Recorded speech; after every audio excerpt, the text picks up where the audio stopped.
Hello दोस्तों, क्या हाल है। मैं BWC वाला, आपका हम सबका ब्यूटीफुल खूबसूरत सा चैनल BWC वाला ऑफिशियल।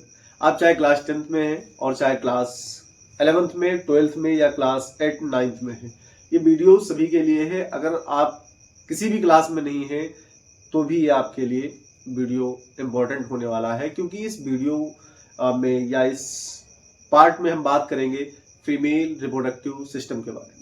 वो फीमेल रिप्रोडक्टिव सिस्टम यानी कि महिला का जनन तंत्र, इसके बारे में हम डिस्कस करेंगे। और इसमें दो प्रकार के सिस्टम होते हैं, एक प्राइमरी सेक्स ऑर्गन होता है और एक सेकेंडरी सेक्स ऑर्गन होता है। प्राइमरी सेक्स ऑर्गन कौन से होते हैं और सेकेंडरी सेक्स ऑर्गन कौन कौन से होते हैं, हम इसके डायग्राम को समझेंगे कि जिस जगह पर जिसको हम हिंदी में बोले तो यूट्रस या बच्चेदानी बोलते हैं, इसको हम समझेंगे और इसका हम डायग्राम बनाएंगे। किस प्रकार से ओवरी से एग निकल करके फर्टिलाइज होता है और फिर उसके बाद में एम्ब्रियो से लेकर के पूरा एक मैन बन जाता है, एक मनुष्य का या किसी भी एनिमल को मान लेते हैं, बच्चे से लेकर के पूरा एडल्ट बनता है। इसके बारे में हम डिस्कस करेंगे और छोटा सा वीडियो रहेगा आपके लिए, और मैं यकीन से कह सकता हूं कि आपको मजा आएगा। इंटरेस्टिंग सा वीडियो है और आपको मैं हंसते हंसते खिलखिलाते मैं आपको इस पार्ट को समझा दूंगा बेहतरीन तरीके से। तो आइए हम सबसे पहले हेडिंग डालते हैं, फीमेल रिप्रोडक्टिव सिस्टम। एक जरूरी बात, जो बच्चे जो हमारे स्टूडेंट्स हैं वो जो पढ़ते हैं क्लास 9th 8th 10th या 11th 12th किसी भी क्लास में हैं, उनके पास पेन और पेपर होना चाहिए। ये नहीं है कि हम किसी प्रकार की धुरंधर मूवी देख रहे हैं, उससे काम आपका नहीं चलेगा। ध्यान रखिएगा, आपके पास पेन और पेज होना चाहिए, ताकि जिस जिस तरीके से हम लिखते रहें हमारे साथ साथ में तुम भी इसको नोट करते हुए चलोगे। मैं आप पे बोझ नहीं कह रहा हूँ, ना आपको बोझ बनाने की तैयारी में हूँ कि आप पर बोझ में डाल रहा हूँ। बस मेरा कहना यह है कि अगर आप नोट बनाओगे तो उसको एक बार फिर से रिवाइज कर लोगे, वीडियो खत्म होने के बाद फिर से रिवाइज कर लोगे। अगर ना समझ में आए तो खटाक से फिर से इस वीडियो को ओपन कर ले। टाइम को ना बढ़ाते हुए, बल्कि हम टॉपिक पे बात करेंगे, फीमेल रिप्रोडक्टिव सिस्टम। तो आइए, सबसे पहली हेडिंग,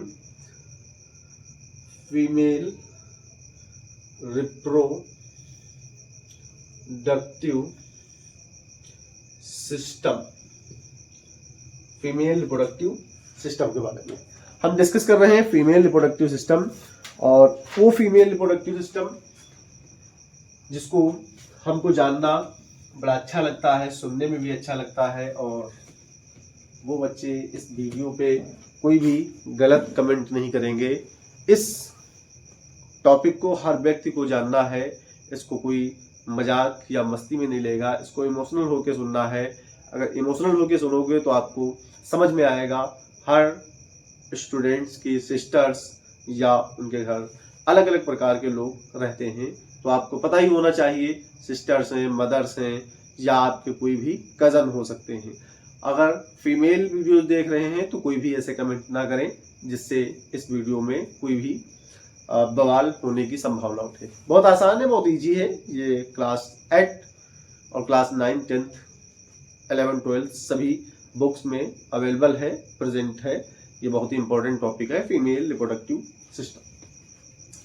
तो इस फीमेल रिप्रोडक्टिव सिस्टम में हम हेडिंग डाल रहे हैं, ये फीमेल रिप्रोडक्टिव सिस्टम कितने होता है, 2 टाइप्स का होता है। इसमें जो प्राइमरी सेक्स ऑर्गन और सेकेंडरी सेक्स ऑर्गन होते हैं, कितने टाइप के होते हैं, 2 टाइप्स के होते हैं। 2 टाइप्स के सेक्स ऑर्गन होते हैं। Sex organ, type of sex organ कितने टाइप के होते हैं, 2 टाइप्स के होते हैं। फर्स्ट नंबर की अगर हम बात करें और सेकेंड नंबर की, तो फर्स्ट नंबर में आते हैं प्राइमरी सेक्स ऑर्गन, और इसमें आते हैं सेकेंडरी सेक्स ऑर्गन। ये 2 प्रकार के होते हैं। हम इनको डिवाइड करते हैं, 2 प्रकार से समझने की कोशिश करते हैं कि प्राइमरी सेक्स ऑर्गन कौन से होते हैं और सेकेंडरी सेक्स ऑर्गन कौन कौन से होते हैं। तो सबसे पहले डिस्कस करते हैं प्राइमरी सेक्स ऑर्गन में कौन कौन से वो ऑर्गन्स हैं जो प्राइमरी सेक्स ऑर्गन में आते हैं। तो सबसे फर्स्ट नंबर पे हम स्टार्टिंग करते हैं, 1 पेयर ऑफ ओवरी होती है इसके अंदर। 1 पेयर ऑफ ओवरीज ये प्राइमरी सेक्स ऑर्गन होते हैं। फर्स्ट नंबर की अगर हम बात करें तो 1 पेयर ऑफ ओवरीज होती है, एक जोड़ी ओवरीज एक जोड़ी क्या होती है, ओवरीज होती है प्राइमरी सेक्स ऑर्गन में। अगर हम सेकेंडरी सेक्स ऑर्गन की बात करते हैं, सेकेंडरी सेक्स ऑर्गन में वन पेयर ऑफ क्या होता है, फैलोपियन ट्यूब बोलते हैं, या उसको हम बोल देते हैं ओविडक्ट बोलते हैं, फैलोपियन ट्यूब। इसमें हम ओविडक्ट बोल सकते हैं जिस रास्ते से एग ओवरीज से होते हुए चलता है, उसको हम बोलते हैं ओविडक्ट बोलते हैं। दूसरे नंबर की अगर हम बात करें तो यहाँ पर हम लिख सकते हैं वन पेयर ऑफ, यानी कि जोड़ी ओविडक्ट होती है, ओविडक्ट। इधर की अगर हम बात करें प्राइमरी सेक्स ऑर्गन हो चुका है, सेकेंडरी सेक्स ऑर्गन की अगर हम बात करते हैं तो सेकेंडरी सेक्स ऑर्गन में one pair of fallopian tube होता है। फैलोपियन ट्यूब एक जोड़ी क्या होती है, फैलोपियन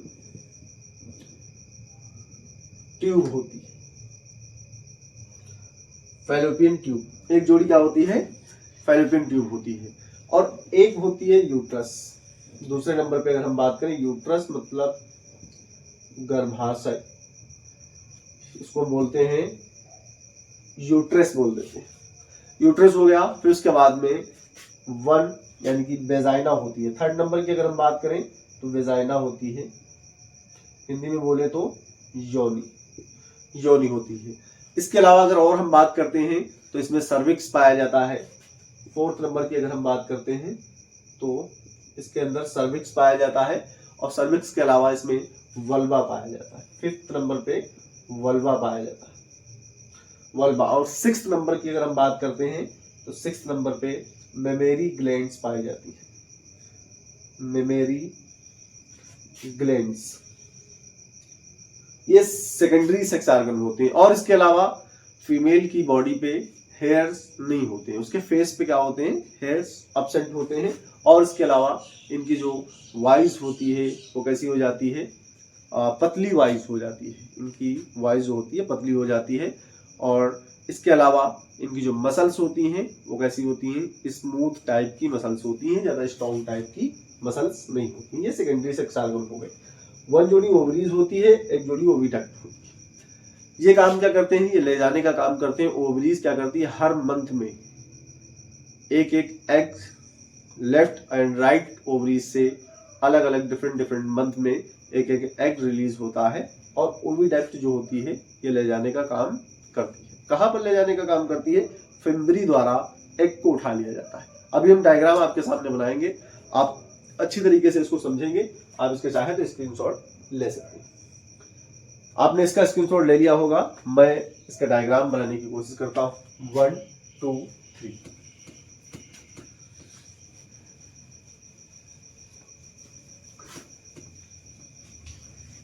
अब हम बनाएंगे डायग्राम, और अच्छी तरीके से डायग्राम समझते हैं कि गर्भाशय का डायग्राम किस प्रकार से बनता है, चित्र या फिगर किस प्रकार से बनता है। यूट्रस बोले तो गर्भाशय, इसके अलावा और बोल सकते हैं हम वूम बोल सकते हैं, इसके अलावा हम बच्चे दानी बोल सकते हैं। इतने नामों से इसको जाना जाता है, यूट्रस, गर्भाशय, वूम और बच्चेदानी। आइए हम समझते हैं इसके डायग्राम को अच्छी तरीके से। बनाते हैं आपके सामने डायग्राम।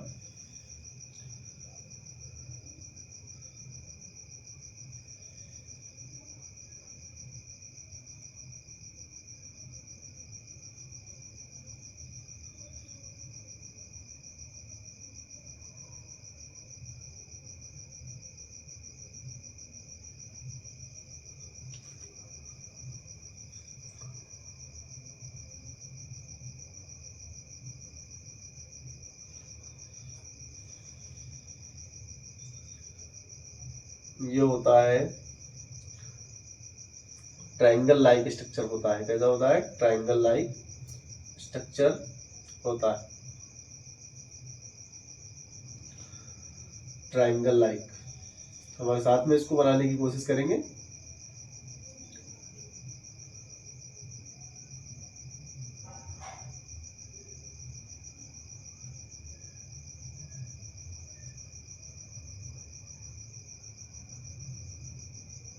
ट्रायंगल लाइक स्ट्रक्चर होता है। इस तरीके से कुछ बना होता है और यहाँ पर लगी होती है ओवरी, एक ओवरी इस साइड में, एक ओवरी इस साइड में। इनके अंदर होते हैं एग और इसके अंदर भी क्या होते हैं, एग होते हैं। ये आलमोंड शेप होती है। कैसी होती है, वन पेयर ऑफ, ये प्राइमरी सेक्स ऑर्गन की बात चल रही है यहाँ पर, प्राइमरी सेक्स ऑर्गन। इनके अंदर क्या लगे होते हैं और इसके अंदर ये जो पार्ट्स छूटे होते हैं इनमें क्या होता है, ये सेल्स भरी होती है। इनके भी नाम हम डिस्कस करेंगे, इसका जो है नॉमिनेशन करेंगे इसका। अब हम समझते हैं कि ये जो स्ट्रक्चर दिखाई दे रहे हैं ये कुछ इस लाइक होते हैं, इस तरीके से होते हैं। ये फिम्बरी होते हैं, इनको हम बोलते हैं फिम्बरी बोलते हैं, फिम्बरी। ये पार्ट्स होते हैं फिम्बरी के और ये जो पार्ट आपको दिखाई दे रहा है इस पार्ट्स को हम बोलते हैं फंडस बोलते हैं। इस पार्ट को हम बोलते हैं फंडस। और जो ये पार्ट्स दिखाई दे रहे हैं ये क्या है, ये फैलोपियन ट्यूब है। यहाँ पर मोटे होते हैं और फिर आगे चल करके क्या हो जाते हैं, ये पतले हो जाते हैं। इस्थमस जहाँ होता है वहां पर क्या हो जाते हैं, ये पतले हो जाते हैं। जिस जगह पर ये फूले होते हैं उसको बोलते हैं हम एम्पुला बोलते हैं। बायोलॉजी के अंदर जितने भी शब्द हैं या जितने वर्ड हैं कुछ ना कुछ उसका मतलब होता है। जैसे हम एग्जाम्पल में बात करें तो एम्पुला, एम्पुला की जैसे ही बात आ जाए तो एम्पुला समझ जाना कि बॉडी में कोई चीज होगी या कोई भी बॉडी पार्ट होगा वो फूला हुआ जरूर उस जगह पर होगा, इसलिए उसका नाम क्या रखा गया है, एम्पुला रखा गया है। जैसे कार्डियोलॉजी, कार्डियो का मतलब क्या होता है, हृदय के बारे में बात हो रही है। डाइजेशन की अगर बात आ जाए तो समझ जाना पाचन की बात हो रही है। अगर ऑप्टिक्स की बात आ जाए तो समझ जाना सिर्फ और सिर्फ आंख की बात हो रही है। इसी तरीके से बायोलॉजी के अंदर बहुत सारे वर्ड्स होते हैं जो इसमें लगे होते हैं। एम्पुला एक ऐसा पार्ट है जहां पर क्या होता है, एक का फर्टिलाइजेशन होता है, एक का क्या होता है, फर्टिलाइजेशन होता है। इसके अलावा और कहीं पर फर्टिलाइजेशन नहीं होगा, सिर्फ एक एम्पुला ही भाग है, उस एम्पुला वाले भाग में ही क्या होगा, फर्टिलाइजेशन हो सकता है और इसके अलावा कहीं पर फर्टिलाइजेशन नहीं होगा। ये जो बीच का भाग दिखाई दे रहा है इसको बोलते हैं हम यूट्रस बोलते हैं। क्या बोलते हैं, इसको यूट्रस बोलेंगे। ये जो भाग दिखाई दे रहा है एक इस साइड में एक इस साइड में, इसको बोलते हैं हम फैलोपियन ट्यूब बोलते हैं, फैलोपियन ट्यूब। एक उस साइड में है एक इस साइड में फैलोपियन ट्यूब है। और ये जो पार्ट्स दिखाई दे रहा है इसको बोलते हैं ओवरी बोलते हैं, ओवरी बोलते हैं, इसको हम बोलते हैं ओवरी। एक इस साइड में ओवरी है एक इस साइड में ओवरी है। आलमोंड शेप ओवरी होती है। कैसी होती है, ये आलमोंड शेप ओवरी होती है। ये फिम्बरी हो गई और इसके अलावा ये जो पार्ट्स दिखाई दे रहा है इसको हम बोलते हैं वेजाइना बोलते हैं। ये जो पार्ट्स दिखाई दे रहा है इसको बोलते हैं सर्विक्स बोलते हैं, इसको हम बोलते हैं सर्विक्स। अब इसके अलावा इसमें 3 लेयर्स होती हैं इस पार्ट्स में। पेरी 3 लेयर्स होती हैं, इसकी जो बॉडी बनी होती है, ये वाली लेयर्स, इसके बीच वाली लेयर्स और इसके बाहरी यानी कि इंटरनल लेयर जो होती है 3 लेयर्स से बनी होती है। सबसे बाहरी लेयर जो होती है इसको बोलते हैं पेरीमेट्रियम, इसको क्या बोलते हैं, पेरीमेट्रियम बोलते हैं। ये जो बाहर की लेयर है इसको हम बोलते हैं पेरीमेट्रियम। और जो इसके बीचों बीच की लेयर है इसको हम बोलते हैं मीजोमेट्रियम, मीजोमेट्रियम बोलते हैं। और जो इसके इंटरनल पार्ट की लेयर्स है उसको हम बोलते हैं इंडोमेट्रियम, इंडोमेट्रियम। ये आपके सामने हमने गर्भाशय का स्ट्रक्चर बना दिया है और इसमें 2 फैलोपियन ट्यूब होती हैं। अब एक इंपॉर्टेंट बात इसके अंदर होती है, जब कोई भी फीमेल नसबंदी कराती है यानी ट्यूब को काटवाती है या ट्यूब में नोट बनवाती है, गांठ बनवा देती है, उसको बच्चे की रिक्वायरमेंट नहीं होती है तो क्या करती है, वो नसबंदी करवा देती है। तो उस नसबंदी को जब फीमेल कराती है तो उसको बोलते हैं, फीमेल की नसबंदी को बोलते हैं ट्यूबोक्टोमी। क्या बोलते हैं, ट्यूबोक्टोमी बोलते हैं, ट्यूबोक्टोमी। और जब यही कोई मेल करवाता है तो वास्कोटोमी बोलते हैं। इसको क्या बोलते हैं? वास्कोटोमी बोलते हैं। ट्यूबोक्टोमी और वास्कोटोमी, वास्ट डिफरेंस होता है। यहाँ पर ट्यूब को काटा जाता है। क्या काटा जाता है? यहाँ पर ट्यूब को काटा जाता है। ट्यूबोक्टोमी और वास्कोटोमी ये फीमेल और मेल में क्या होते हैं? नसबंदी के, जिस क्षेत्र में नसबंदी होती है उस क्षेत्र को बोला जाता है। अब वो क्षेत्र कौन सा है? ये वाला क्षेत्र है। इस वाले क्षेत्र को क्या कर देते हैं? काट के और इसमें क्या बना देते हैं? गांठ बांध देते हैं। तो क्या होता है? ये जो ओवरी से एग निकलता है, अंडा निकलता है, वो क्या होता है? उस क्षेत्र तक नहीं पहुंच पाता है जिस क्षेत्र में फर्टिलाइजेशन होता है। अब इस रास्ते से स्पर्म बॉडी के अंदर जाते हैं तो वो क्या होता है? उन स्पर्म्स को एग नहीं मिल पाता है तो वो फर्टिलाइज नहीं कर पाते हैं। इस साइड में भी वही होता है और इस साइड में भी ये होता है, यानी लेफ्ट और राइट दोनों साइड्स में क्या होते हैं? इनमें गांठ लगा दी जाती है कट करके कैंची से, और इसी को हम बोल देते हैं ट्यूबोक्टोमी, और यही होता है नसबंदी। अब जब स्पर्म नहीं जा पाएगा, वो एग नहीं बन पाएगा, एग नहीं वहां तक आ पाएगा और इधर से स्पर्म जाएंगे, जब दोनों आपस में फर्टिलाइज नहीं होंगे तो एम्ब्रियो जायगोट बनने की संभावनाएं खत्म हो जाती हैं और फिर बच्चे यहाँ पर नहीं होते। एक इम्पोर्टेंट और इसके अंदर हम आपको मैसेज देना चाहते हैं। ये जो पार्ट्स बना हुआ है आपके सामने, इसमें कौन सा ऐसा क्षेत्र है जो एमसी के टाइम में, एमसी यानी कि मदर सेल्स के टाइम में, जो मदर सेल्स होती हैं उस टाइम में, जिसको बोलते हैं हम जिसको हम बोलते हैं एमसी, यानी कि जो गंदगी होती है हर महीने की, जो एग होता है वो एग फर्टिलाइज नहीं होता है। जब एग फर्टिलाइज नहीं होता है तो उसको कुछ दिनों तक 72 आवर्स तक वो क्या करता है? वेट करता है स्पर्म का, और जब स्पर्म नहीं पहुंचता है एम्पुला के क्षेत्र में तो क्या करता है? वो एग अंदर आ जाता है यूट्रस के अंदर, और उस यूट्रस के अंदर जो एग आता है, एग के साथ में जो स्राव होता है, रक्त स्राव होता है 2 से 3 दिन 4 दिन तक, तो उसके साथ में कौन कौन सी लेयर्स पिघल करके गिरती हैं, वो कौन कौन सी लेयर है? क्या पेरीमेट्रियम आती है या मीजोमेट्रियम आती है या इंडोमेट्रियम आती है? इस सवाल का जवाब आप कमेंट में हमको देंगे और हम आपके कमेंट का वेट करेंगे। और हम नेक्स्ट टॉपिक हमारा रहेगा male reproductive system. Male reproductive system में मेल सेक्स ऑर्गन हम समझेंगे, उसके भी प्राइमरी सेक्स ऑर्गन और सेकेंडरी सेक्स ऑर्गन के बारे में हम अच्छी तरीके से जानेंगे। मुझे उम्मीद है आप इसका अगर स्क्रीनशॉट लेना चाहें तो ले सकते हैं। ध्यान रखिएगा, ये फीमेल रिप्रोडक्टिव सिस्टम का सिर्फ और सिर्फ हमने डायग्राम बनाया, और इसके अलावा हमने फीमेल रिप्रोडक्टिव सिस्टम जो प्राइमरी सेक्स ऑर्गन थे उसका हमने डायग्राम बनाया, और डायग्राम बनाने के बाद में हमने क्या समझा? प्राइमरी सेक्स ऑर्गन और सेकेंडरी सेक्स ऑर्गन के बारे में हमने जानने की कोशिश की है, और समझा भी अच्छी तरीके से इसको है फीमेल रिप्रोडक्टिव सिस्टम। आप चाहें तो इसका स्क्रीनशॉट ले सकते हैं, और मुझे उम्मीद है कि आपको ये टॉपिक समझ में आया होगा, चाहे आप किसी भी क्लास में हो और ना ही किसी भी क्लास में है, लेकिन इस तरीके की जानकारी सभी को होना चाहिए। मैं मिलता हूँ नेक्स्ट वीडियो में। पढ़ाई जरूर करते रहें और अपना हेल्दी रहें, सुरक्षित रहें। मैं BWC वाला, ऑल द बेस्ट।